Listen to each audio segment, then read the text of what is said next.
Regeneration. The ability of living organisms to repair themselves or to grow the lost parts is called as regeneration.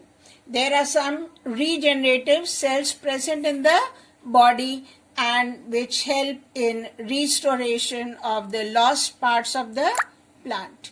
For example, you can see in case of planaria, the planaria has been broken down into 3 pieces, and you can see here each piece will grow up the lost parts and grow up into a new individual. In the same way, in case of starfish, if you break a starfish into pieces, each piece of starfish grows into a new individual. So this ability of organism is called as regeneration. Another method of asexual reproduction is spore formation. It generally takes place in non-flowering plants, that is those plants which do not produce flowers, such as bacteria, fungi, ferns and mosses. In this method, the parent produces a number of spores. You can see a number of spores, and each of these spores will grow up into a new individual plant. These spores are very microscopic. They are very small. You can see them only with the help of a microscope, and they are round in shape.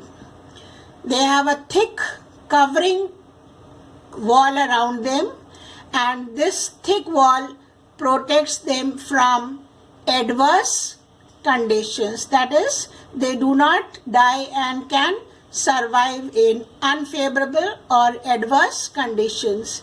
And when the conditions become suitable, then these spores germinate and give rise to a new individual.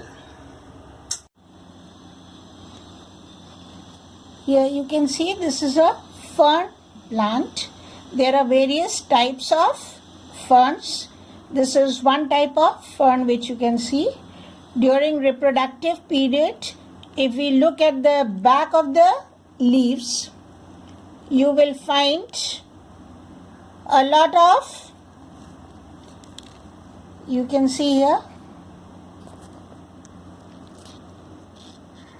brown round structures present on the surface of the leaves. Can you see them? Brown structures, you can see these brown structures, they are present on the surface of the leaves. Here also you can see them. These are various brown structures. Here in this leaf also you can see these are all brown structures, and these structures are called as sporangium. They are called as sporangium, and inside each sporangium many number of spores are present. So spores, you cannot see them nakedly with your eyes.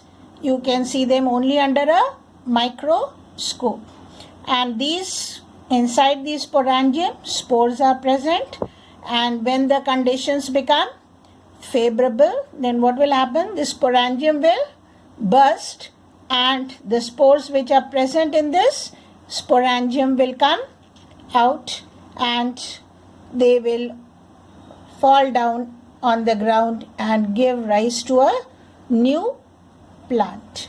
And these spores, they have a very thick wall around them, and this thick wall keeps them protected from unfavorable conditions, and when the conditions become favorable, then the wall bursts and the spores are released, and each of these spores will give rise to a new plant. So you can see in all the leaves you can see sporangium present which are containing spores.